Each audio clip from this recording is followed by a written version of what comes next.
Bush himself didn't want to dodge us. Bush himself, I think, he felt a sense of responsibility for what happened on 9/11 as a president. I think he wanted to talk about this if a way could be found. The interesting aspect of that was that we also wanted to talk to Vice President Cheney, and the deal we ended up working out was basically to spend a morning with both Bush and Cheney together at the White House. Hi, I'm Mike Hurley. I'm Barbara Gruey. We're the hosts of the Are We Safer Today podcast. In this podcast, we speak with members of the 9/11 Commission staff about their unique experiences in the investigation into the 9/11 attacks. The 9/11 Commission was chartered by Congress to investigate the most significant attack on American soil since Pearl Harbor. Supporting the work of the commissioners, the commission's staff was tasked with reconstructing a complex jigsaw puzzle. What led to 9/11? What happened on that day? What should we do about it? But unlike a typical jigsaw puzzle, the pieces were not in a box. There was no image of what the solved puzzle would look like, and many of the pieces were missing. I'm Barbara Gruey. I'm Mike Hurley, and this is the Are We Safer Today podcast. Our guest for this episode is Philip Zelikow, the executive director of the 9/11 Commission. Philip's challenge was to create an organization, staff it with highly qualified individuals, develop and implement a strategy to conduct a highly complex investigation, and produce a thorough but readable final report that would stand the test of time. All the while, this occurred under intense external scrutiny and an almost impossible deadline. Philip Zelikow is a historian who has taught and directed programs at Harvard University and the University of Virginia, where he currently teaches. He has served at senior levels of government, has authored many books, and has spent much of his career in public service. We would like to thank our sponsor, Carnegie Corporation of New York. The philanthropic foundation supports innovations in education, democratic engagement, and strengthening international peace and security. Learn more at carnegie.org. We would like to thank the Wilson Center for sponsoring the Are We Safer Today podcast. The Wilson Center is the nation's key nonpartisan policy forum for tackling global issues through independent research and open dialogue to inform actionable ideas for the policy community. Philip, welcome to the Are We Safer Today podcast. As you know, we're interviewing members of the Commission staff about their experience in the investigation into 9/11. Let's begin with your role on the Commission. You were the executive director on the Commission staff. What was your path to getting that role? President Bush had quickly appointed Henry Kissinger as the chair. The Democratic congressional leaders had selected former Senate Majority Leader George Mitchell as the vice chair. As it became clear that there were going to be investigations of conflicts of interest into commercial dealings and so on, Kissinger changed his mind and decided that he could not actually chair the commission.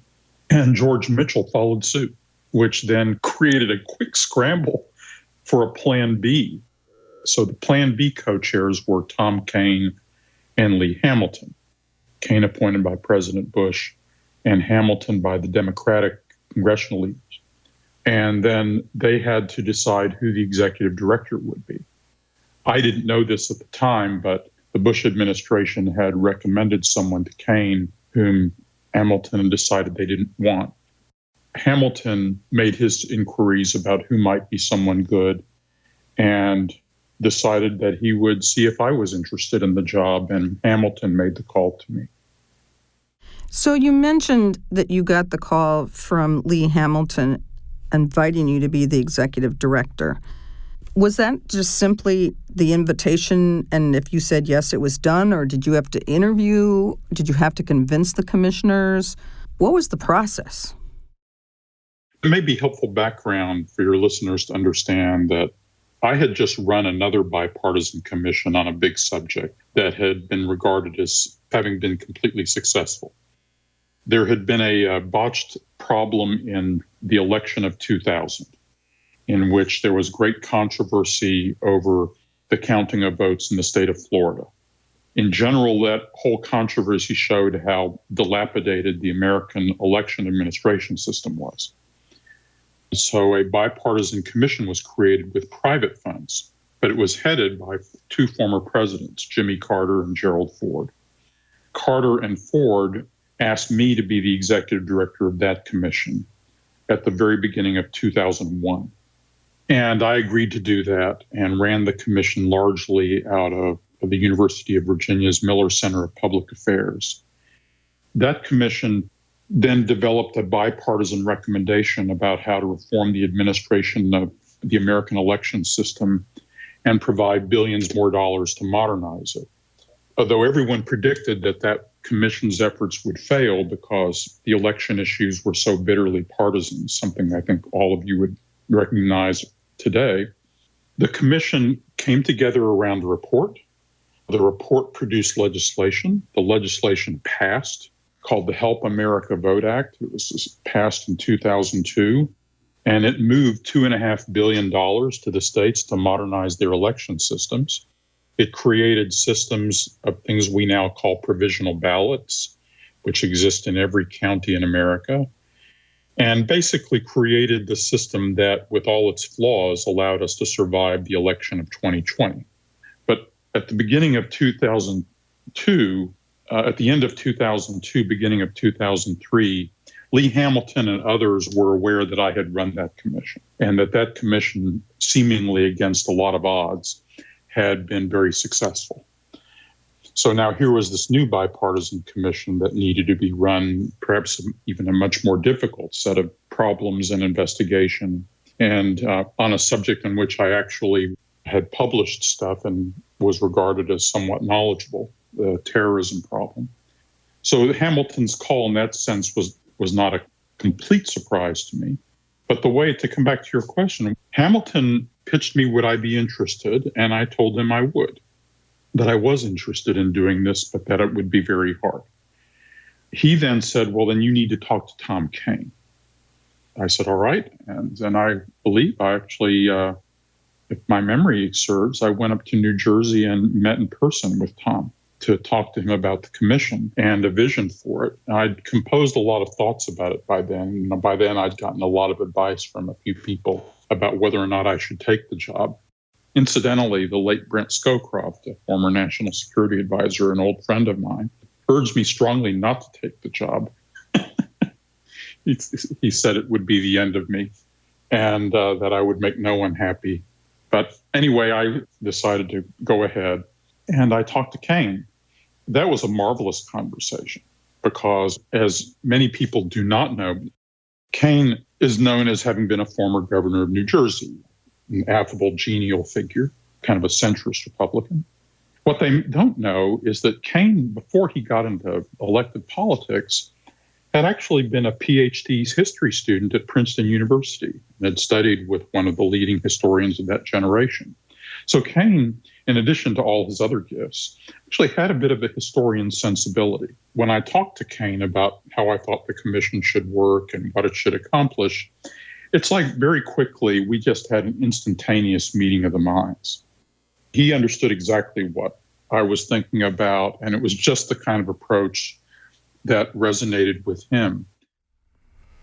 Philip, you were asked to be the executive director of the 9/11 Commission. So what is an executive director? What does one do? What were you responsible for? Well, it's the CEO of the thing. You know, it's the chief full-time employee. None of the commissioners do this for a living. So none of the commissioners are working full-time. The commissioners, in effect, are a part-time board of directors. The people who actually then go into the office every day, day in and day out, and do this work full-time every day, well, that's the staff. And the executive director is the head of the staff. It's, in a way, the CEO of the agency. Because the commission was a small, short-lived federal agency created by statute, which then went out of existence and has its records archived in the National Archives. So I was then the CEO of this small, short-lived federal agency that existed for about a year and a half. And both of you were then hired as full-time federal employees to work at this agency. In both of your cases, coming from if my memory serves, I think both of you were still in the U.S. government at the time you were hired. Yes. Yep. And so you were basically leaving the agency you were working for and coming to work for a period of time for this other agency. And we were then under the direction of the hierarchy and on the commission rather than... Right. And so the commission's an agency. I'm the full-time head of the agency, but I report to this governing board, which are the commissioners. And the way that was set up, commissioners gave me orders through the chair and vice chair, through Kane and Hamilton. I listened and talked to all the commissioners, but if the commissioners actually wanted to tell us what to do, they had to collectively make a decision and channel that decision through Kane and Hamilton. So I didn't have 10 bosses. I really had 2 bosses. And since Kane and Hamilton had decided at the start that they were going to become a Siamese twins, between whom no daylight could be seen. That was unique, wasn't it, Philip? That was sort of... Yeah, so that was remarkable. By the way, it would never have happened with Kissinger and Mitchell. In fact, I think if Kissinger and Mitchell had stayed in those positions, the commission would not have succeeded. It was actually very difficult for the commission to succeed. Once these things are done and people kind of say, oh, well, like they don't understand how unusual it is for commissions like this to succeed. Most of them do not succeed. I remember Vice Chair Lee Hamilton saying that his whole experience in Washington in the House of Representatives was that if you were in the minority, you had no power, and if you were in the majority, you had all the power. And so this was remarkable for him as well to be in this kind of a relationship with the chairman. Yeah, and it's a measure of both of those two men, and it's the qualities they both had, and that they were not only able to understand this, but actually able to execute it. It just turned out that the plan B in this case turned out to be the almost perfect plan A. It's a good observation.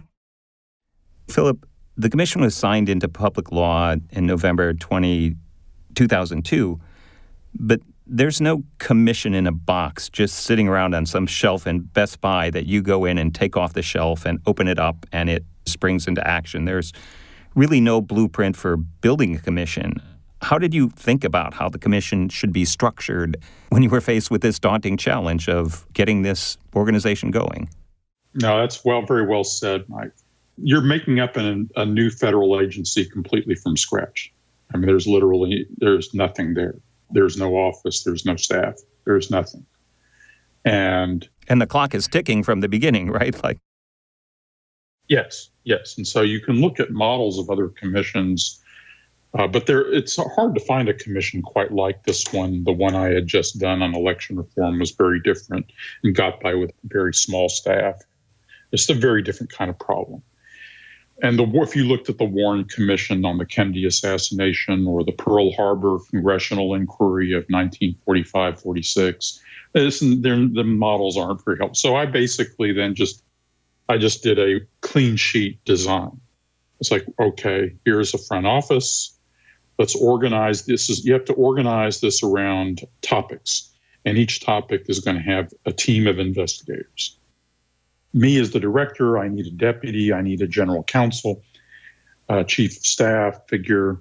We need people to run kind of the security, admin, finance, communications side of that's the front office. Then you've got your investigative teams. And then you have to think through what are the major topics, including, by the way, I devoted what ended up really being 2 teams. At first it was just one, to analyze the enemy, to really spend time understanding Al-Qaeda and the world of Al-Qaeda. And that ended up splitting into a second team, which basically a general Al-Qaeda team and a plot team. I think we ended up, the overall plan was something like around 10 teams. And then that structure got molded and adjusted. And then for each of those, as this began to get organized, resumes would pour into me or be given to me from different sources. But I had people in mind I wanted to target and recruit. And I had all these resumes spread out on my living room floor and then later in a hotel room floor as we were working with parts of the federal government to make office space available to us. The General Services Administration, the CIA made some office space available to us that was suitable for the storage of highly classified material. We ended up having 3 sets of offices, 2 in Washington, D.C., and 1 in New York City. We ended up having a staff of about 85 people and spending a little shy of $15 million over the year and a half of work. I actually would have spent a lot more if a lot of people hadn't been detailees from other agencies whose salaries were being paid by their home agencies. And then slowly composing this, identifying people who, for leadership roles, like the leadership of what we called Team 3 with a policy team, where we picked you, Mike, as the leader of that team. Mike already have experience at CIA in the field, but also had worked at the White House and had kind of a variety of experiences with different kinds of policy topics. And for instance, 2 of the people on your team, Mike, are people who I had identified and recruited, who were not people necessarily who reached out to me, like Warren Bass and Alexis Albion on your team. Very good choices. Both young historians who I thought were showing considerable promise and could be really helpful, but they clearly didn't have the experience to be able to lead such a team. But combined then with what you're looking to is you're always looking to combine a mix of strengths and talents. We're identifying and recruiting people to play certain kinds of roles, but then there are also resumes coming in that I'm sifting through. Commissioners have people whom they're trying to place who are friends of theirs or proteges, and I'm trying to decide. The deal I had with Kane and Hamilton is no one got hired and no one got fired unless the 3 of us agreed. I would come up with these ideas about who should be hired. I can't recall a single case in which they overruled any hiring recommendation I made. We did have 1 or 2 cases where someone had to be fired, and they approved that recommendation too in that case. And then there was also right at the outset one other hurdle to my accepting the job, which is I wanted to be sure that the commission had a chance of succeeding, that I didn't want to take the job if the administration was not going to cooperate. And so I had a meeting at the White House, a kind of an extraordinary meeting, with both Condi Rice, the National Security Advisor, and Andy Card, the Chief of Staff, together in the same office, both of them urging me to do this.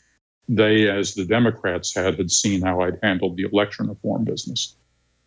Condi did know me from prior government service, and we had co-authored a book on the unification of Germany in the early 1990s. So they urged me to do this, and I said, well, you've got to cooperate.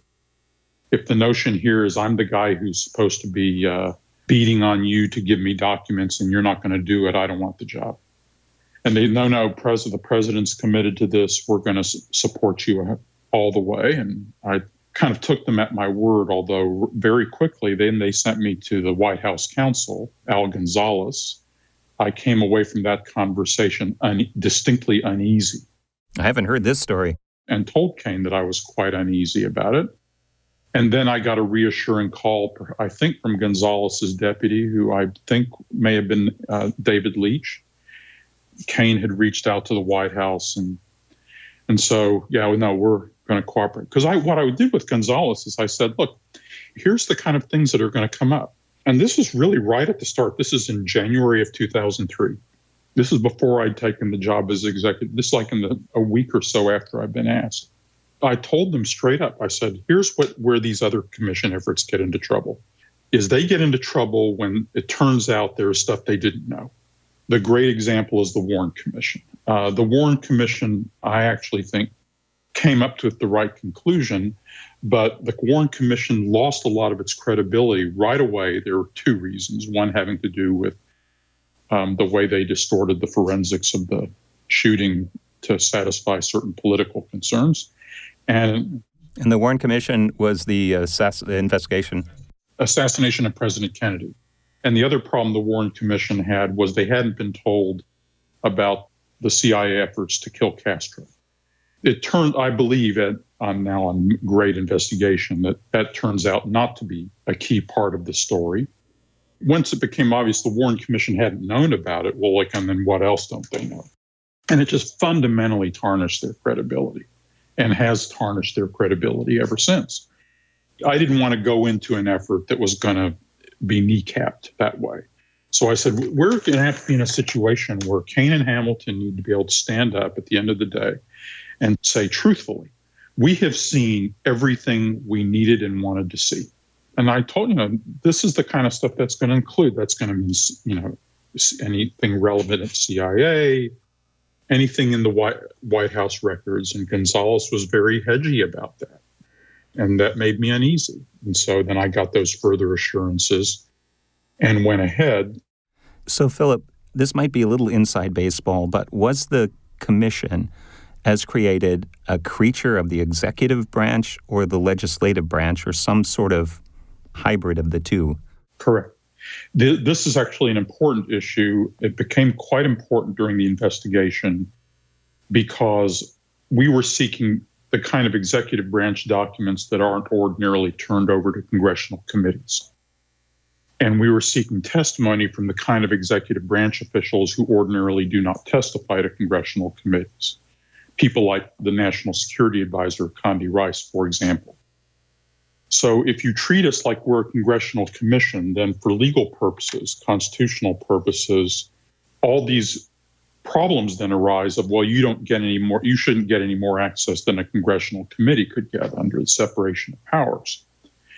So to help combat those arguments, we argued that actually we were not a typical congressional commission because the chair of the commission was appointed by the president, and that we were neither a presidential nor a congressional commission, but as you suggested, Mike, a hybrid.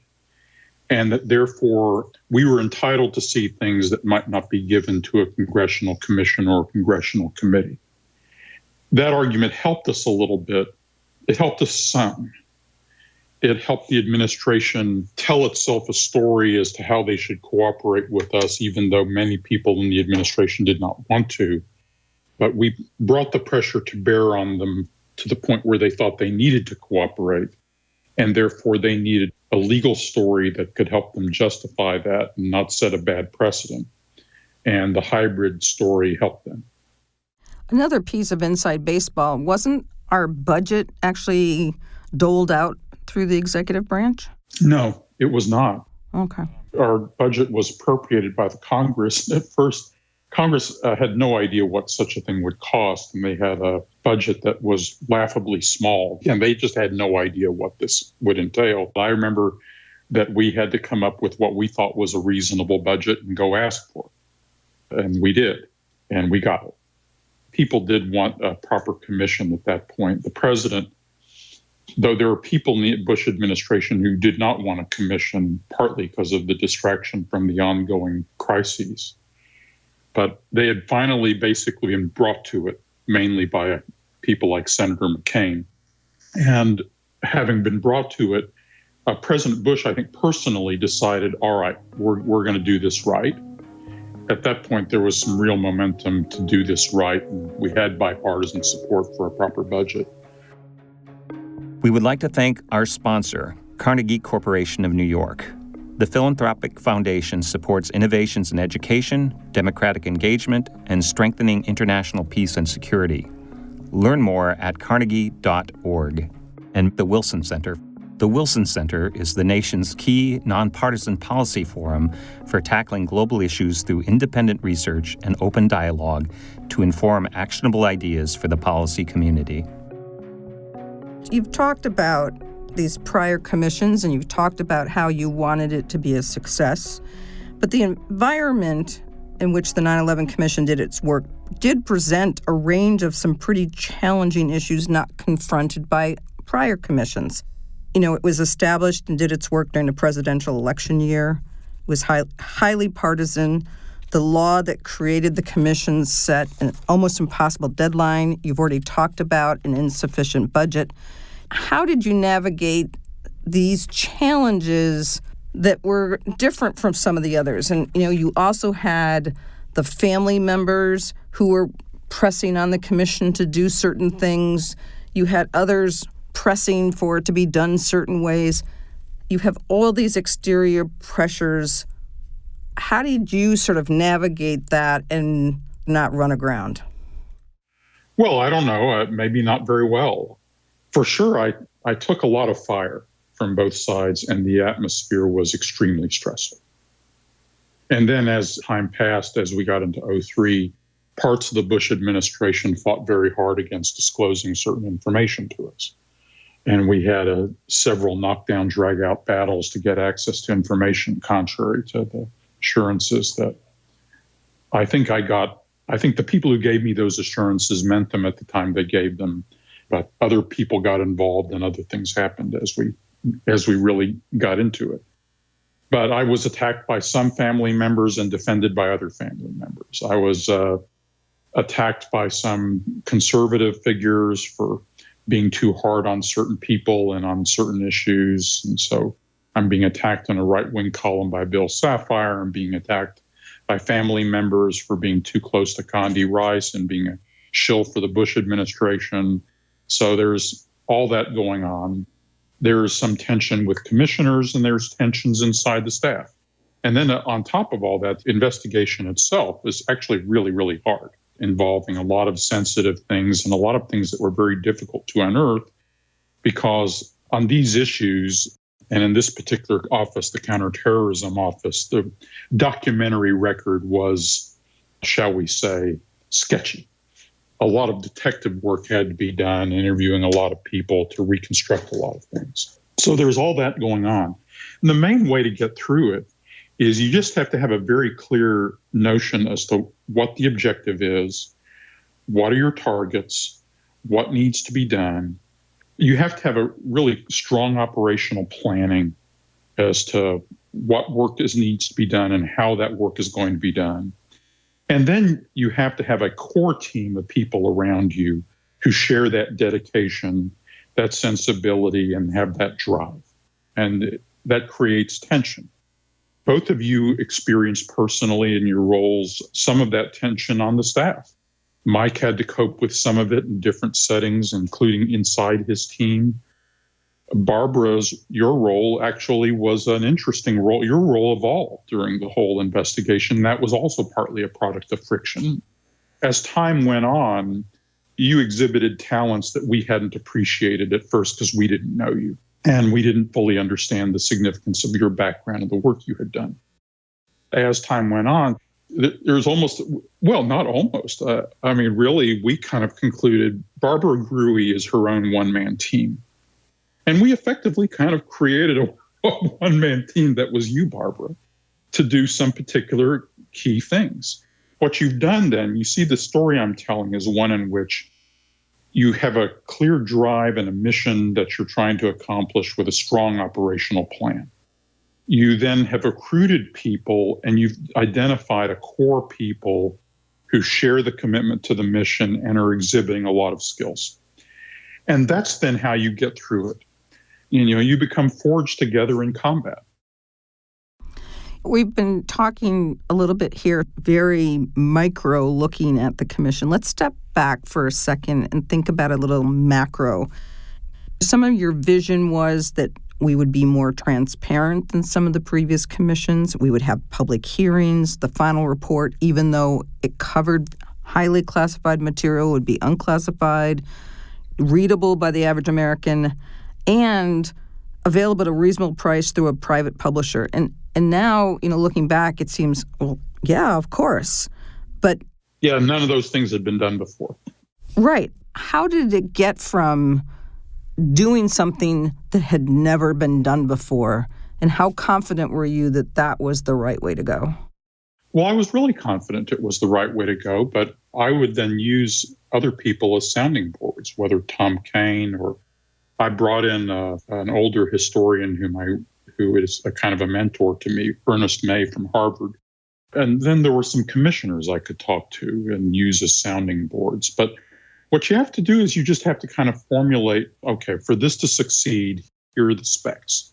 Here's what we have to accomplish. Here is what this has to become. You have to have a vision of that. Now, let me translate that vision operationally into concrete objectives. Then how do we accomplish all of these objectives? What do we need to do? And you just kind of work through it. My view is if the report is done right, the report has to be something that is available to every American.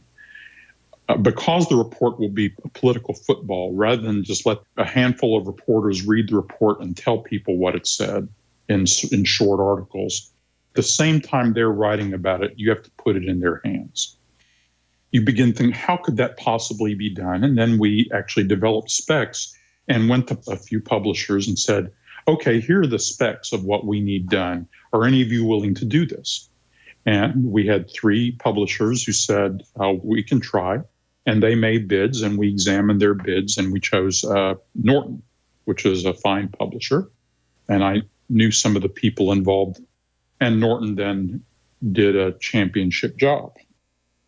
By the way, the publishers, in doing this on this scale, they have to do a gigantic print run without confidence that the books will sell. So there's a real risk for them that if they set a certain price point, they're actually making a big-time financial gamble in which they could lose an awful lot of money.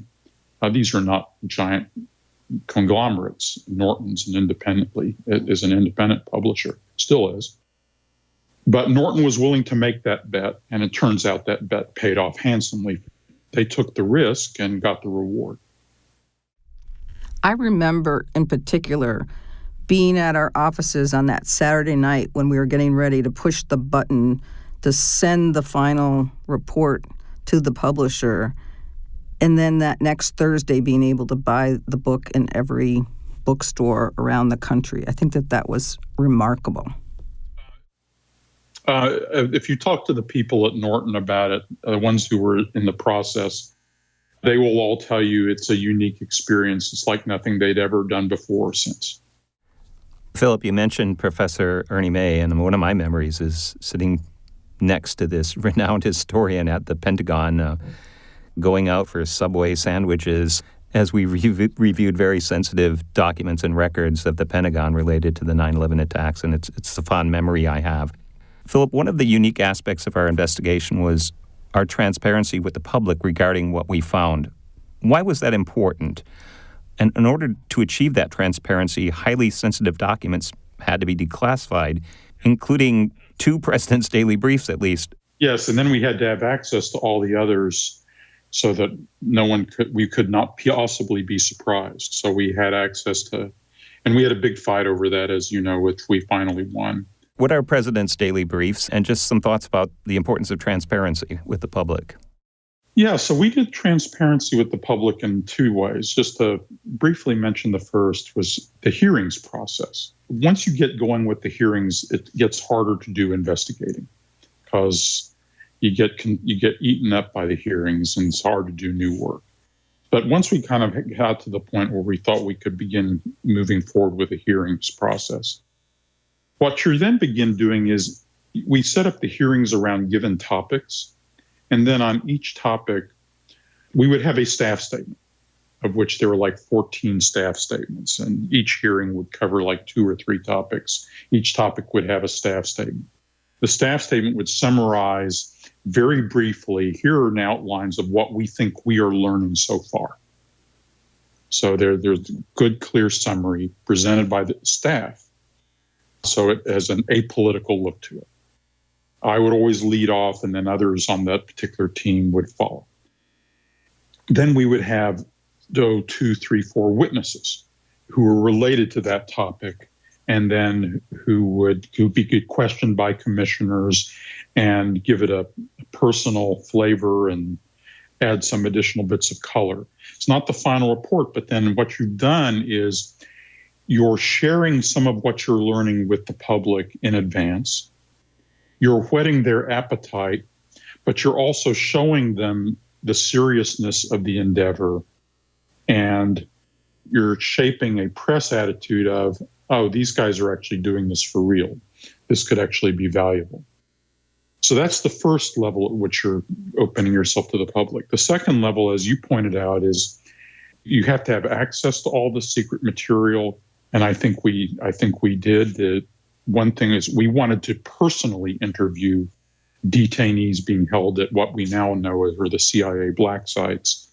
And since at that time the CIA wasn't even acknowledging the existence of the black sites and was, as we now know, trying to conceal the interrogation methods, we did a workaround where we made sure that the questions we had were at least being presented to these detainees, and we had information about the answers.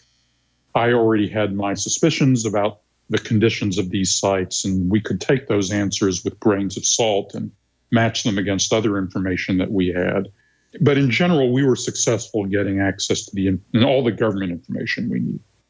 Sometimes there were things that we could directly quote or not directly quote.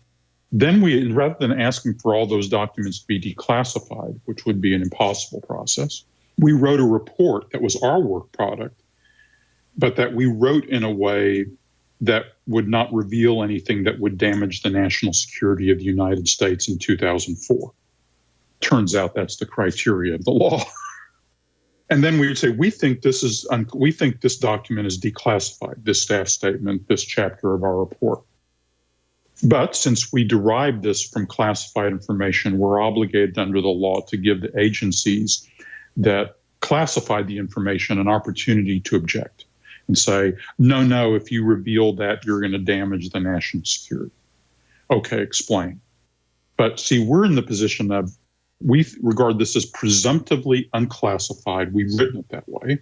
The burden now is on you, agency, to show in a way a court might agree that, yeah, this is, you shouldn't disclose this. Here's why you shouldn't disclose this. It turns out that the half-life of information and the damaging quality of a leak is actually almost always very short. Fairly quickly, with very rare exceptions, unless you actually get into the technical details or extremely personal individual details of your sources and methods, the fact that you got it from signals intelligence or from a human source and the information itself, a year, sometimes even a week, but certainly a year or 2 years later is almost always declassifiable. I remember having discussions on one or two things actually directly with Michael Hayden, who was then heading the National Security Agency, whom I knew from way back, where we thought, okay, what's a way we can redo this sentence, Mike? And then he knew I hadn't just fallen off the turnip truck, so he would explain, like, here's my concern. All right, so let's work that. But that it turned out, as both of you know, that really once you work it that way, almost all the stuff, the objections fall away. We revealed, for instance, in the stuff you worked on, Mike, we revealed stuff about our covert actions that no one had revealed. And we were really fairly specific about, here is all the record of the covert action programs that were going after al-Qaeda and bin Laden before 9/11, including this incredibly strange and tortuous story of the different orders, kill bin Laden, don't kill bin Laden, and the back and forth on that, which took an extraordinary amount of detective work to actually piece together. This has all happened at the end of the Clinton administration. Plus some very interesting and curious episodes having to do with the different occasions where there were chances to launch strikes at bin Laden. And there are various stories about that, including from a senior CIA official who had said, in one case, had made some pretty explosive allegations against another official working at the NSC, Dick Clark. So we had to kind of go through all of that stuff and come up with our view of how to present it. But I think we did, and people who were fully knowledgeable about this had to acknowledge that the story had been represented fairly and completely. And no one after the fact said, oh, you didn't mention this covert action, or you didn't mention that key proposal, because it's all there. You talked a bit about the public hearings and the importance they created for transparency. But the first of these in the early months of the investigation were pretty sparsely attended. I think it was the commissioners and a couple little people in the audience. But later hearings were standing room only and turned into must-watch TV. What changed to make it from ho-hum, another commission, to, oh my gosh, I got to watch this? Well, actually, I think even the first hearing, I think if you went back, you'd see that there was a lot of attention to it. I think from the very start, every hearing was nationally televised, at least on C-SPAN. A lot of people started watching it. You're right that once we had higher profile people testifying too, like Condi Rice's, that probably the most watched moment in the whole hearings was when Condi Rice testified, which was unusual because White House staff don't testify before Congress. But we had persuaded her that she needed to do this. Turns out she wanted to do it, but the lawyers had been holding her back. But I think very early on, what happens, the press is watching all this stuff. The press is covering the commission. They're watching what it does. And in their informal way, reporters talk to each other, and reporters and editors kind of decide, is this a nothing burger, or are they actually doing stuff that's interesting? And at some point, the reporters covering us and their editors kind of came to the view like, oh, this is actually new stuff they're putting out. We need to really follow this. And then it just mushroomed from there. Philip, the public had to know that the commission also questioned the presidents, Bill Clinton and George W. Bush, who had made critical policy decisions regarding how the U.S. responded to the transnational terrorist threat in the years before the 9/11 attacks and in their immediate aftermath. But the commission was a creature of the legislative branch. It seems extraordinary that a legislative branch entity could, given the separation of powers, and we've talked about this a bit already, but question directly the heads of the executive branch. But this, in fact, happened. Can you give us some insights into the sensitive negotiations that led to these almost historic meetings? Yeah. As you can see from our earlier discussion, my view from the start was that we have to play this straight and get the information. Of course, you have to talk to the presidents. We didn't try to do that first. We knew that issue was out there, but we didn't rush it. We came to it. We've kind of worked our way through the information we had. So by the time we were ready to interview the presidents, we already kind of could defend the need to do that and articulate the things that only they could answer. We very quickly got agreement, and there's really no executive privilege. We had subpoena power. The political optics of, say, Bill Clinton refusing to talk to us would have been very bad for him. And so both Bill Clinton and his vice president, Al Gore, agreed to sit with us. And then we partly also could parlay that in our negotiations with the sitting president. There are legitimate concerns for a sitting president about this sort of thing. And there are certain legal concerns. There are concerns about time and so on. But we had a compelling case. Ultimately, I think this is partly Bush himself. Bush himself didn't want to dodge us. Bush himself, I think, he felt a sense of responsibility for what happened on 9/11 as a president. I think he wanted to talk about this if a way could be found. The interesting aspect of that was that we also wanted to talk to Vice President Cheney, and the deal we ended up working out was basically to spend a morning with both Bush and Cheney together at the White House. Incidentally, I led the questioning of Clinton. That still hasn't been released. And then Clinton easily ran rings around the commissioners. So, and for all the hard questions I asked him, he couldn't remember. And then Bush is a different story altogether. And a lot of the commissioners had in their heads that Bush was this not very smart guy and that Cheney was the mastermind, because they didn't really know Bush. And turns out that image and that portrait is not true. Cheney then actually was able to use this to kind of stay in the background. And then Bush, of course, is actually quite assertive. And Bush's whole style is to go straight to the heart of the point. And, these brisk, sometimes even brusque, just very direct answers. I took all the notes. It was very detailed notes. I don't know, something like 30 pages of notes for that. I didn't do any of the questioning. It turns out that other commissioners who were there gave me their notes. We all compared so that my notes then kind of reflected everybody's notes as best they could.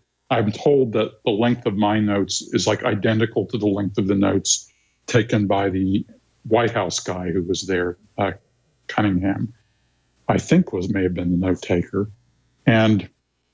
But sadly, none of these records have been declassified yet. They should have been declassified years ago. There's really no good reason not to. We tried to get them out for the 20th anniversary. That's how those negotiations unfolded. We'd already gotten to Condi Rice to testify by that time. We had this position that we weren't a, quote, congressional, close quote, commission, so that it wasn't a violation of the separation of powers. Publicly, I think Bush didn't want to be in the position of looking like he had something to hide. Just to change direction slightly, the commission staff was a professional staff who were not chosen for political loyalty and were not assigned to individual... Not in most cases. Yeah. And were not assigned to individual commissioners. Can you explain why this was important and how this approach may have also differed from previous commissions or sort of how things are typically done on the Hill? Yeah. See, typically on the Hill in a congressional investigation, you've got committee staff and personal staff of members. So the members always have staffers who can help write their questions for them and help them, either personal staff or committee staff. Also, on the Hill, the staffs are divided on a partisan basis. You have majority staff, minority staff. If you take these kinds of models and you apply them to a commission like ours, down that path lies madness.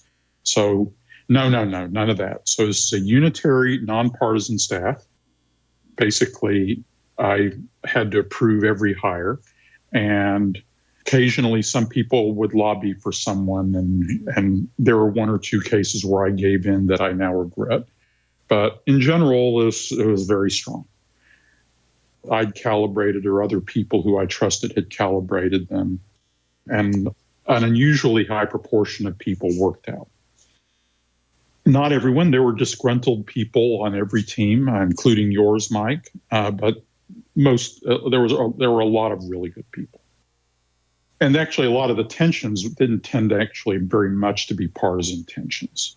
There's a little bit of that among some people, but in general, not much. It was just more tensions about how to resolve certain evidentiary issues. Sometimes when an issue wasn't being resolved the way someone would want it, there would be suspicions that maybe there was some political motivation or so on. But we adopted some procedures to try to allay those concerns and let everybody feel that they'd been heard and that they had a chance to participate in the drafting of what we were saying. But we adopted then this approach of a unitary staff, and everybody in the staff reported to their team leaders and to me and Chris, and to the front office. Also, we had these really draconian rules on not talking to the press, too. So if anyone talked to a reporter, you'd just be fired. Yeah. Because we were making these demands for everyone to share all their most highly classified secrets with us, our reputation for keeping secrets had to be impeccable. We only had one, in my view, one serious leak in the whole period of the commission. And fortunately, it didn't involve highly classified CIA or White House stuff. It was a leak that came from the team that was investigating what happened on the morning and the crash into the Pentagon. And turned out, actually, that the person who was doing the leaks was not a very well-informed member of that team. The leaked story was actually a bad story that was going to hit the front page of the Sunday New York Times. And so I had to go through some extraordinary efforts the day before that story came out to try to keep a false story about what had happened on the morning of 9/11 from being on the front page of the Sunday New York Times. And I did not entirely succeed, but I think I got the story. I was able to persuade them to at least not say anything that wasn't actually false. We would like to thank our sponsor, Carnegie Corporation of New York. The philanthropic foundation supports innovations in education, democratic engagement, and strengthening international peace and security. Learn more at carnegie.org. And the Wilson Center. The Wilson Center is the nation's key nonpartisan policy forum for tackling global issues through independent research and open dialogue to inform actionable ideas for the policy community. So the staff reviewed millions of pages of documents and conducted over 1,000 interviews. And then we had to sort of make sense of all this information, Can you explain the alchemy by which all this raw information was transformed into a clear and comprehensive exposition of the findings in the Commission's final report? Yeah, partly the staff statements then became a dress rehearsal for that process on a much smaller scale, and then the drafting of the staff statements, then that dress rehearsal became a way of teaching everybody a house style of how to write these things. This kind of tight, concise style that was very factual, but also very clear, well judged. I would play, in some cases, a drafting role, but often just an editorial role. But then what we would do is get everybody together and we would collectively go over the edits of the staff statements and be sure that everybody involved in that staff statement felt comfortable that with the way this was coming out. Then with that dress rehearsal in mind, we then kind of carried that same method forward to the drafting of the chapters. And it was an amalgam of things. In some cases and in some parts of chapters, staffers did the main drafting, and my role was really editorial, or in some cases, relatively light editorial. For instance, I think in your case, Barbara, my memory is that a lot of the stuff that you drafted got pretty lightly edited and went in without us messing around too much with it. And we would do these, and Mike will remember these sessions where we'd throw stuff on a screen, really literally till 2 or 3 in the morning, paragraph by paragraph, arguing about every line. And it was incredibly painful and time-consuming and sometimes stressful. But when you came up with the product, the staff was kind of united behind the product. So then that creates a dynamic with the commission in which the commissioners sometimes, who were appointed through a very political process, and then there would be a tug of war. Well, let's not say that about him, and let's say this instead. So let's take that stuff out about Bush or that stuff out about Clinton. But what we would do is we would then stand hard and say, don't touch the facts. The staff had a kind of an ironclad consensus around protecting the way we had presented the facts that then effectively insulated almost all the draft from political back and forth. That gave the draft an integrity that I think helped the thing survive the process successfully. And Philip, I remember the marathon sessions that we had, and they were painstaking, but they were productive. There were disagreements, but we would, we had the memoranda and the records and the documents, and we would just constantly go and refer to them and try to pull out the... Yeah, it also meant that I couldn't pull rank and say, well, I'm so much more experienced or powerful than you are. I had to be in the room, and if I wanted to write it a certain way, I had to defend it.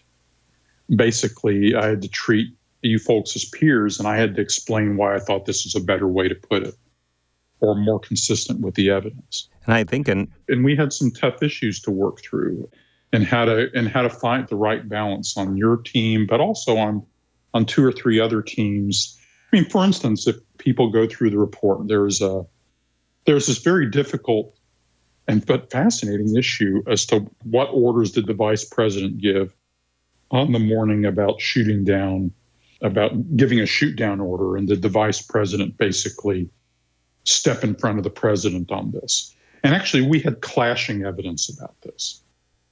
I was actually very impressed as we in the team, we just put every piece of evidence there on the table. And where there was a residual area of uncertainty, instead of covering that up, we just admitted to it. And just like, here's what we found. And you can read the way we presented it. And I think it's a fair statement of the best available evidence. There were some conflicting things, including conflicting documentary records that could not be 100% resolved. There were some issues having to do with the possible support network for the hijackers in California, a matter that's still controversial. There have been a number of further investigations of this, one of which I know you participated in, Barbara, that in effect, we chose very careful language but very honest language about here's what looks incriminating, here are other factors, here's our net judgment on this. And occasionally we would say, this looks bad and needs further investigation, which was a very ominous thing for us to say. You see, we're a federal agency, And a federal agency, if you're a federal agency and you're about to accuse someone of being an accomplice to mass murder, you need to stop and think about that.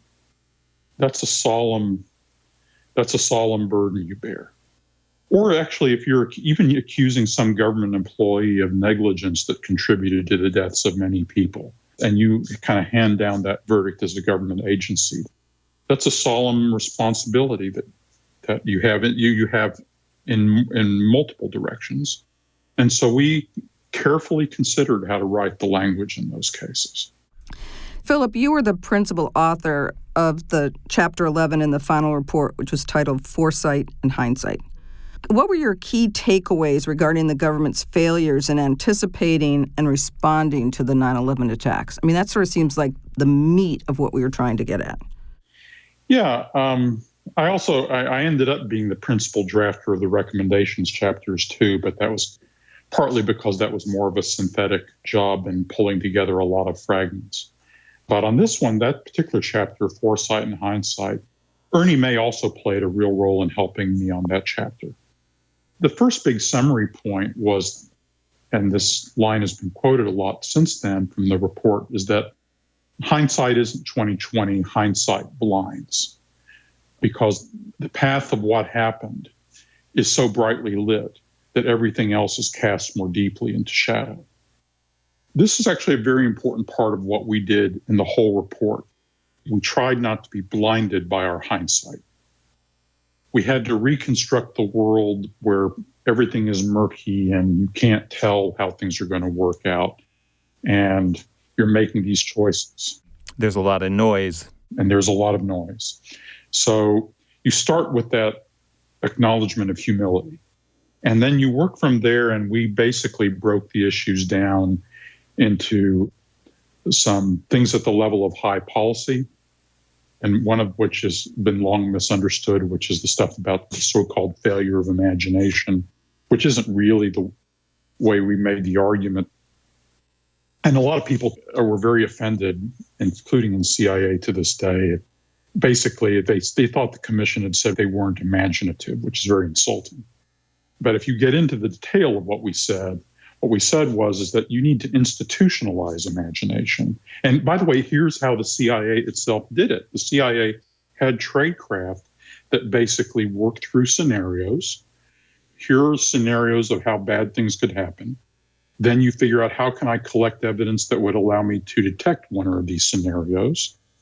And then you set up your collection programs and use that. The CIA, to its great credit, had developed this analytic tradecraft against the Soviet Union. We just didn't apply that same tradecraft to the Al-Qaeda threat. That's the deeper indictment there, and that's true. So there are things at the level of high policy having to do with sanctuaries and so on.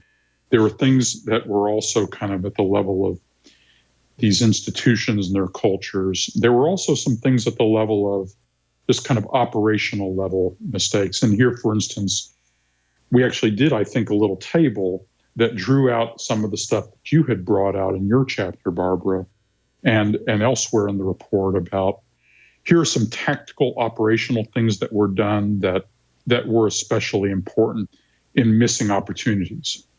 And we selected those, again, with that humility. We tried not to be way too smart.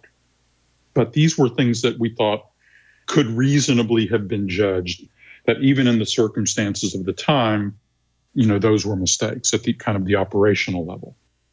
But the way the chapter is structured, in part, is it's not meant to basically throw all the blame on these operators. We noticed some of these operational mistakes, which then you can get into why those happened. And some of it had to do with, for instance, the deference to the field, which is kind of in both in FBI and CIA culture, the weakness in coordinating different parts of the field, and other things that I think shed a lot of light and have helped agencies do much better in later years. But we also had some pretty high-level policy misjudgments. The fundamental inability to take a terrorist sanctuary in the most faraway place on Earth as seriously as it should have been taken. Even Dick Clark, who was the most ardent advocate of action pre-9/11, warned in his most strenuous protest memo that hundreds of people might be killed. Neither he nor others actually imagined that hundreds could instead be thousands. So there just wasn't the sense of, we just can't tolerate this wasp's nest being out there in the middle of Eurasia in one of the most primitive places on Earth. That's a hard thing to come to grips with. It's frankly that lesson has inhabited our mindset for more than 20 years now, not always to the good. That mindset, that attitude towards risk had powerful and somewhat negative effects in evaluating the threat towards Iraq later that year and into the next year. But the main point of that chapter is then to start with a sense of humility, and then with that sense of humility to try to pull together a lot of different strands that people can then reflect on as to the different levels of misjudgments and institutional practices that contributed to this catastrophe. But do that in a way that makes allowances for what people could have known at the time. Here we are 18 years after we did the work together. Is there anything you'd go back and do differently, talking about hindsight? Is there something you'd say, you know what, if I'd known then what I know now, I'd do it differently? You know, that's hard to say, and it's in a way I'd almost welcome your judgments on what you two of you think I should have done differently. I'm very proud of the way the report turned out. And the report, I think, has stood the test of time so far. I actually, a little to my surprise, I thought that when the terrorists were put on trial, which has been postponed far too long, that trials would naturally bring out on further levels of detail that probably, and may still contradict one or another very particular factual point in the report. I thought that we were just trying to lay a foundation that people would build on with further work. I think the factual side of the report has held up better than I expected, but it's held up really, really well. And then the whole way the report was published and put out, I think, went well. A lot of people were surprised at how impactful it was. I've told people it was a little bit like the test of the first atomic bomb when they exploded it in the New Mexico desert. Were you surprised the thing actually exploded? We put it together to do this, but yes, it worked. And the report still gets read today and I think has had a very powerful effect on the way we've done counterterrorism things in the government. In many ways, large and small ever since, that have been beneficial. There are some things as I look back on it about political management, press management, or I generally think that I can chastise myself if I wish I'd been nicer to that person. I wish I'd been a better manager in this way or that way.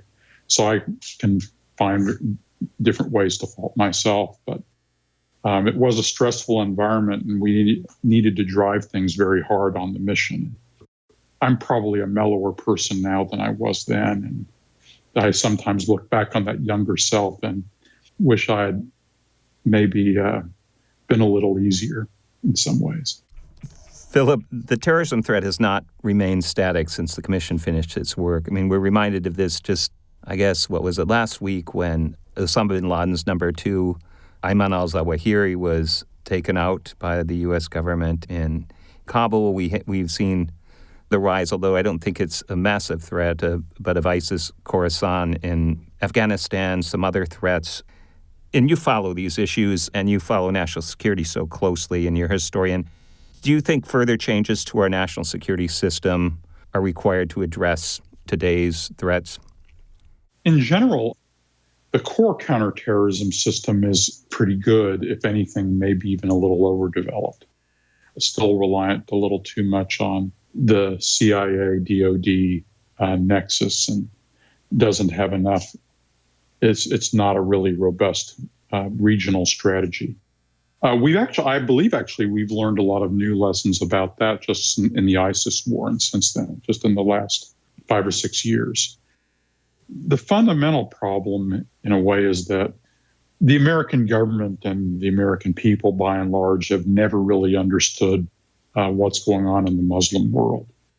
Al-Qaeda is an extreme pathological manifestation this profound, huge crisis that's engulfed the Muslim world, I think, for more than 40 years now, which is going through a whole series of civil and social wars about, their identity, their political future, that's stretching all the way from Morocco to Indonesia.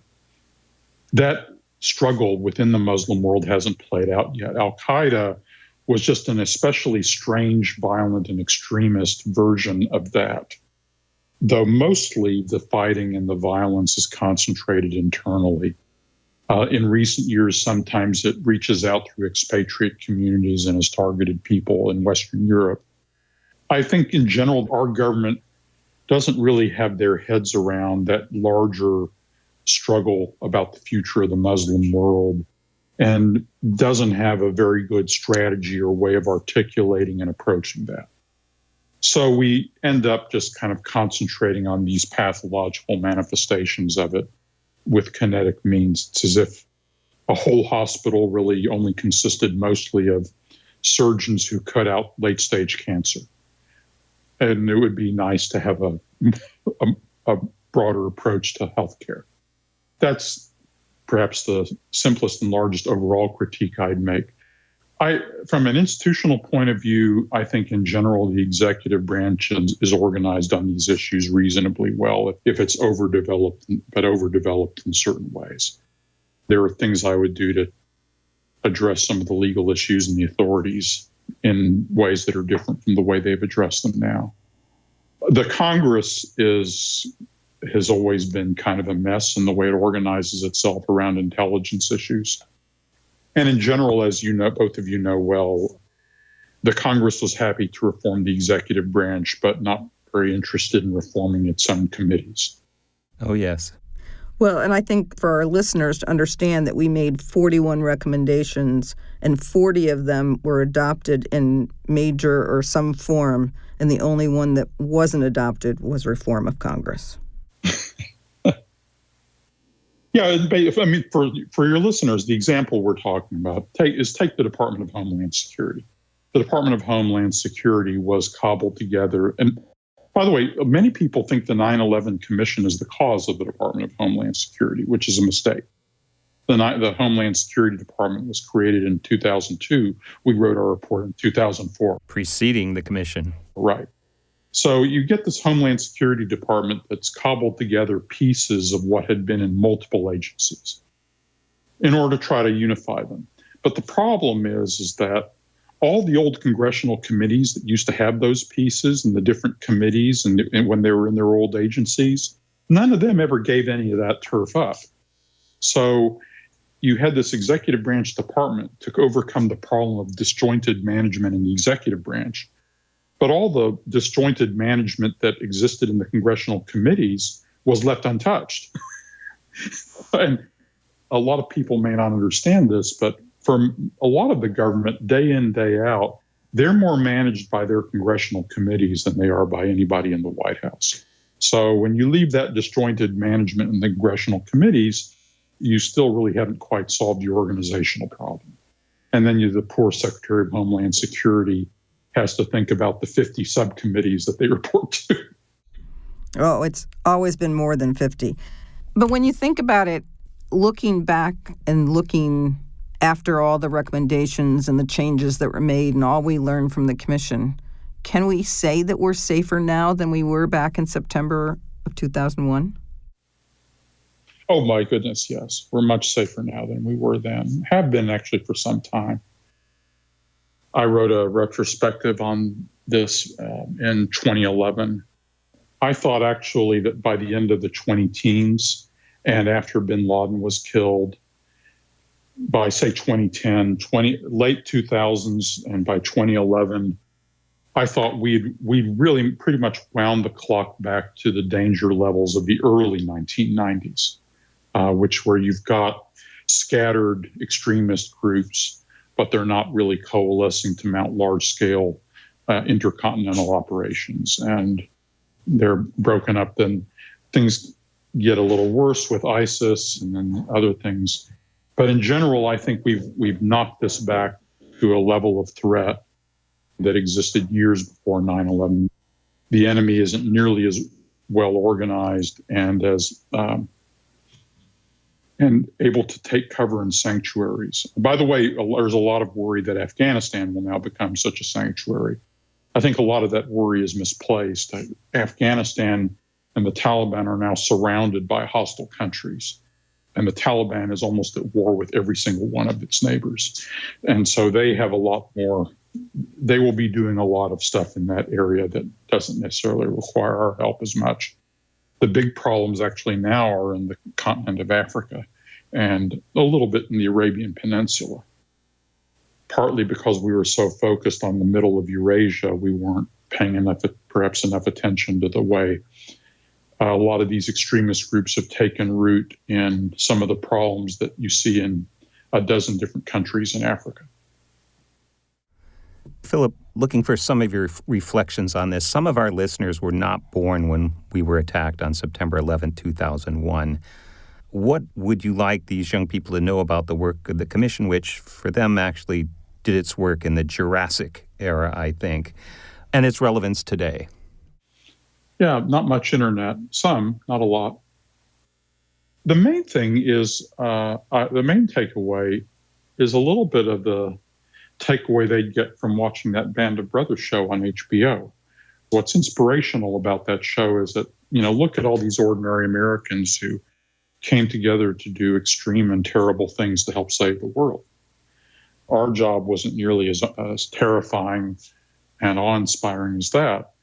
But in a time when people are very disillusioned about whether government can do anything competent at all, this is an example of a group of Americans who came together, transcended party lines, to try to come to a common understanding about one of the great tragic events of modern American history, and then turned that into something that gave constructive lessons and would make the country safer. And they came together and did that. And they did that in a way that exhibited a sense of public service, common mission, and integrity. I think young people today might take a little bit of heart that, yes, that has happened and can be done, even in times that were also very politicized. Do you have any final thoughts on the moment in American history that we shared in our work on the 9/11 Commission? I think it was a moment of a sense of new vulnerability, of surprised vulnerability, and a period of national trauma. In a way, the trauma was much bigger than the enemy was. Al-Qaeda itself is not really a world historical force. They aren't world-quality people. It wasn't a gigantic and awe-inspiring organization. They revealed some vulnerabilities that we had to inchoate forces that could kill thousands of people on a gorgeous autumn morning and threaten us where we lived. And that was a shock. So what we then had to do is we help people process that trauma and process that sense of vulnerability. But part of the times we lived in was where we all shared in different ways in that sense. And let's work through this. Let's really understand this. Let's put it in perspective and figure out how to go forward. Thank you, Philip Zelikow, for your unique insights that you could share with us today. Thank you, Philip Zelikow. My pleasure. As executive director, Philip was a key leader in the largest investigation in U.S. history. His contributions ensured that the American people had access to a factual recounting of the events leading up to and surrounding the 9/11 attacks, and contributed to a complete revisioning of how to organize the U.S. intelligence community.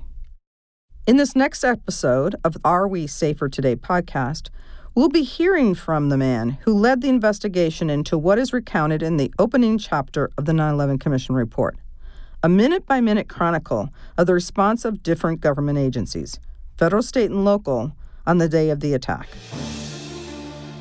I thought the hard part was going to be New York. There's so many interviews to do and so many different, and in a kinetic environment like that, your memory is going to be not reliable. So how to piece that together, I thought was going to be the biggest challenge. That turned out not to be true. The biggest challenge was figuring out that the story of the air defense had been concocted and did not reflect what the primary source material that we ultimately got told us.